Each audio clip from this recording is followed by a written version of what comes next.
Welcome to this episode of Ask A Butch. I'm Sheena and I'm joined today by Amy and Lise, both women who identify as butch.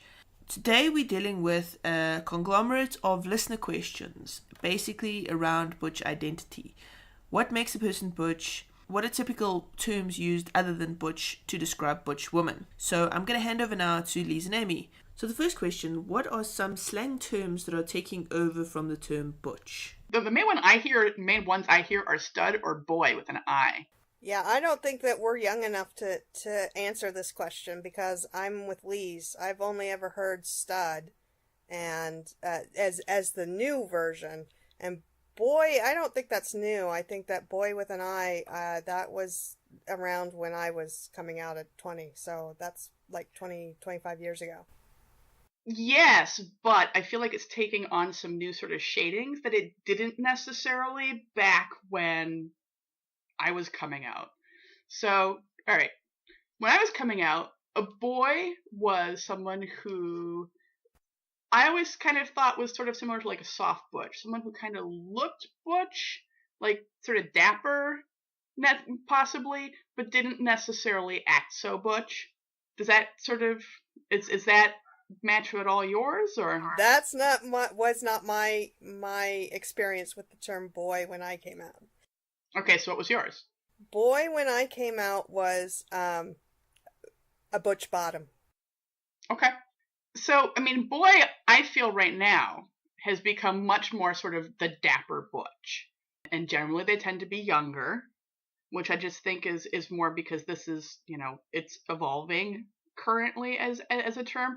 And stud, I feel, is what current younger lesbians think butches were like.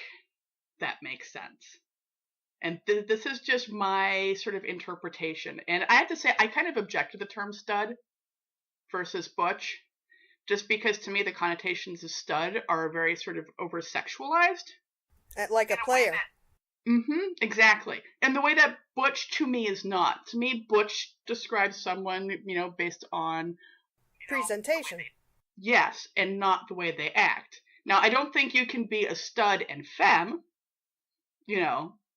and still get that. I think there are other gendered and much less positive terms for that, unfortunately. But to me, stud just centers around a type of behavior and the fact that they also tend to dress masculinely. Now, I may be very wrong because, like you said, this is not my scene anymore. Hell, it wasn't my scene even when I came out. But I feel like, people are trying to replace butch as a term. And I feel like they're being successful in it just because butch has negative connotations. But frankly, when it gets down to it, I don't think that women can be given, women who present as masculine, I have a feeling that term will always start to become a negative term because it has less to do with the words and more with the concept and where society stands on the concept of butch and masculine appearing women. Agreed. I don't have much to add except that I would say that the more prevalent use of the term boy now, I think, is to replace baby butch, which yeah, good point. A lot of people don't really like because, nobody wants to be called a baby. And a lot of people don't want to be called butch, especially if they're younger. Okay, so our next question is, can you dress a certain way that does not necessarily reflect the typical butch attire and still be a butch woman? All right, so do you have to dress butch to be butch? I think is probably what it boils down to. Right? I mean, what is there to being butch, and is that all or partially or not at all wrapped up in the way that we dress?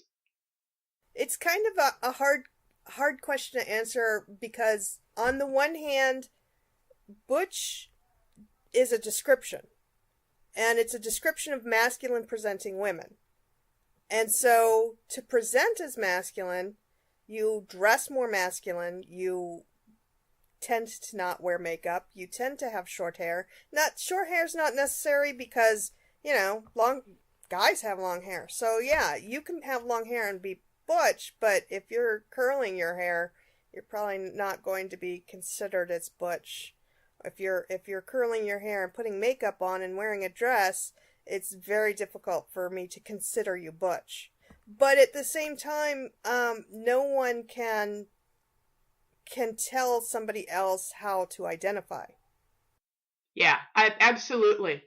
So you can tell me as a person who is wearing a dress and makeup and curling your hair and making yourself look pretty and with your inch-long manicure, you can tell me that you identify as butch. And if that's how you identify, then okay, but I'm probably not going to agree with you. All right, so what it boils down to is that we have basically two identities going on, right? There's the one that people from the outside see and pin this on you, you are this, and then there's the one that we ourselves feel, and that's not necessarily based on how we look. It maybe not. I mean, someone who has long hair and a dress might be playing with power tools, woodworking on the weekends, that sort of thing. And she might be more dominant in the sack, and to her, those are the parts of the butch identity that are important to, to her sense of self. And therefore, she may say, yes, I identify as butch. Or she may say, I'm more of a tweener, someone who's not butch, not femme. Or she might say, I'm a femme in how I present, but I'm butch in the way I act. Right, absolutely. And none of those are wrong. I mean, if someone comes to me who looks like a high femme and says she's butch, I'm going to be surprised. But I'm not going to tell her that she can't identify that way. That is totally up to her. And I am certainly not going to be one to say it. Now, I present very masculinely because that's what makes me comfortable, and that's how I want the world to see me, because this is an accurate representation of how I feel on the inside. And it's just not something that I'm willing to compromise. Other people might like to look super pretty and also do things that are more, stereotypically butch. And that's great. And they can identify however the heck they want. I'm never going to tell them it's wrong. Agreed. Okay, cool. So basically you can dress however you want and still be a butch. Mm-hmm. You just may have to tell someone. You can dress however you want and identify as butch. Yes. Okay, how's that different to what I just said?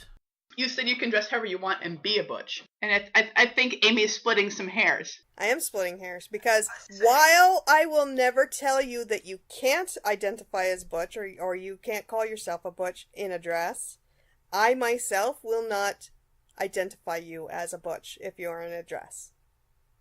Because to me, that's not masculine presenting. What if it's one of those utilikilts? If you're wearing a kilt, then maybe. Oh, but only if you prove to me that you're wearing it properly and traditionally. Oh dear. Yeah. I hope you have shiny shoes. Okay, so now the question is, how many different kinds of butches are there? As many kinds of butches as people who identify as them. Heck yeah. And that's just kind of like, I mean, that's an easy answer because everybody's going to identify slightly different. Yeah, you do have like major labels that you can identify as, but to me, it's kind of like scale.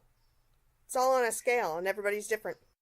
It's on a scale and it's on multiple scales too, right? I mean, there are butches who are considered one way because of the way they look. There are butches who are considered one way because of the way that they act and their preferences in bed. For example, the stone butch, which I think is a term that a lot of people see and don't know what that means because you don't necessarily see that spelled out very often. Okay, I don't want to cover stone butches yet because it's such a complex topic that it's going to take too much time. Ah, dang it. All right. So you've got your hard butch, which I think is like, your diesel dyke, right? The woman who is as butch can be, and maybe the only way you can tell she's a woman is that she's got boobs.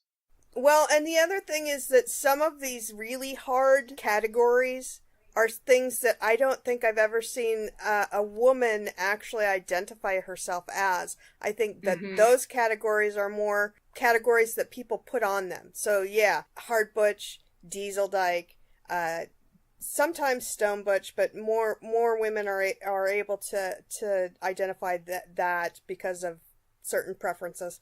Bull dyke, bull dagger. These terms are all very similar, though. Aren't they the same thing? No. Well, I mean, yes, they're kind of similar, but there's differences as well. Yeah, and a lot of it, I mean, I think like Amy says, just comes down to who's pinning it on who. Is it something that's being owned on oneself? Is it something that someone is saying about you? Is it someone that someone from within the community is saying about you? Is it someone that someone from outside of the community is saying about you?